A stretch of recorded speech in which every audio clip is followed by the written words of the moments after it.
నందు ప్రేమైన సహోదరి సహోదరులకు యేసుక్రీస్తు నామములో శుభములు. దేవుని యొక్క కృప మీకు కలుగునుగాక. ఈరోజు దేవుడు మనకిచ్చిన మాట పేతురు రాసిన మొదటి పత్రిక 3వ అధ్యాయము 13వ వచనం. మీరు మంచి విషయంలో ఆసక్తి గలవారైతే మీకు హాని చేయువాడెవడు. ఈ మాటలు మనం పేతురు గ్రంథంలో చూస్తున్నాము. పేతురు సంఘానికి ఉత్తరం రాస్తూ ఈ విషయాలు తెలియజేస్తున్నట్లుగా మనం చూడగలం. ఇక్కడ ఏం చెప్తున్నారు కదా, మీరు మంచి విషయంలో ఆసక్తి గలవారైతే, అంటే మంచి విషయాల్లో ఆసక్తి కలిగిన వారిగా మనం ఉండాలి అని ఇక్కడ పేతురు గారు తెలియజేస్తున్నారు. ఎందుకు అనంటే మనం మంచి దినాలు చూడగోరాలి అని అంటే ఎలా ఉండాలి అని పై వచనాల్లో తెలియజేస్తూ, అదేవిధంగా ఆయన కన్నులు నీతిమంతుల వైపు ఉన్నాయి. ఆ నీతిమంతుల ప్రార్థనలకు ఆయన చెవులు, ఆయన కన్నులు వారి వైపే ఉన్నాయి. కనుక ప్రభువు ముఖం కీడు చేయ వారికి విరోధంగా ఉంది అని చెప్తూ ఇక్కడ అంటున్నారు కదా, మీరు మంచి విషయంలో ఆసక్తి గలవారైతే, అంటే దేవుని వాక్యం అనేది మనలో మంచిని పెంపొందింపజేస్తుంది అనమాట.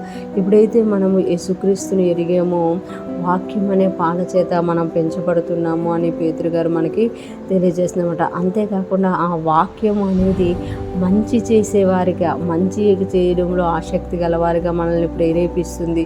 కనుక మీరు వాక్యానుసారంగా జీవిస్తే, వాక్యానుసారంగా నడుచుకుంటే, వాక్యం ఎలా చెప్తుందో అలా చేస్తున్నారంటే ఖచ్చితంగా మీరు మంచి చేస్తున్నారు. మంచి విషయాల్లోనే మీరు ఆసక్తి కలిగి ఉంటున్నారు. అలాంటప్పుడు మీకు హాని చేసేవాడెవడు, హాని చేయువాడెవడు. మంచి చేసేవారికి హాని చేసేవాడు దూరంగా ఉంటాడు. రెగ్యులర్గా మనం బైబిల్ చదువుకోవడం కానీ, ప్రార్థన చేసుకోవడం కానీ, ఇతరుల విషయంలో మనము మంచిని ఆలోచించే వారంగా, వాక్యానుసారంగా ఇతరుల విషయంలో మనం ఆలోచించినప్పుడు మనకి ఏ హాని కలగదు అని వాక్యము తెలియజేస్తుంది అనమాట. ఎందుకు కలగదు అని అంటే, నువ్వు ఏదైతే మంచి అవతల వాళ్ళ విషయంలో ఆలోచిస్తున్నావో, అవతల వాళ్ళు మంచి కొరకు ప్రార్థిస్తున్నావో, లేకపోతే నీకు మంచి జరగాలని మంచి విషయాల్లో ఆసక్తి కలిగి ఉన్నావో ఆ మంచి నీకు జరుగుతుంది. కానీ కీడు అనేది జరగదనమాట.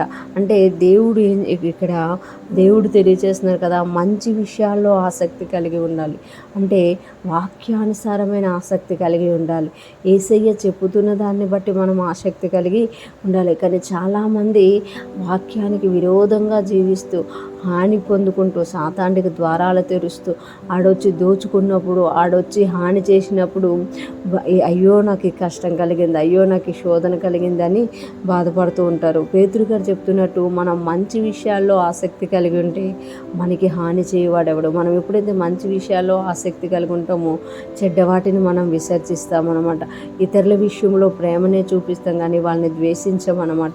ఇతరులను కూడా మనం వాక్యానుసారంగా, మన పొరుగు వారిని మనం ప్రేమించేవారిగా ఉంటాము. ఈరోజు ఫ్రెష్ మనం ఉంటున్న ప్రతి ఒక్కరూ జ్ఞాపకం చేసుకోవాలి, మనము వాక్యానుసారంగా జీవించే వారమైతే, మనం మంచి విషయాల్లో ఆసక్తి గలవారమైతే మనకి హాని చేయడానికి ఎవడు కూడా ఉండడు. అంటే శత్రువుకు కూడా అవకాశము దొరకదు. ఈరోజు ఫ్రెష్ మనం ఉంటున్న ప్రతి ఒక్కరూ కూడా మనం ఇంకా మంచి విషయాల్లో ఆసక్తి కలిగిన వారంగా, ఇంకా వాక్యానుసారంగా జీవించడానికి ఇష్టపడుతూ ముందుకెళ్ళే వారముగా ఉందుముగాక. అటువంటి దైవిక కృప మన మీద ఏలుబడి చేయుగాక. ఆమేన్.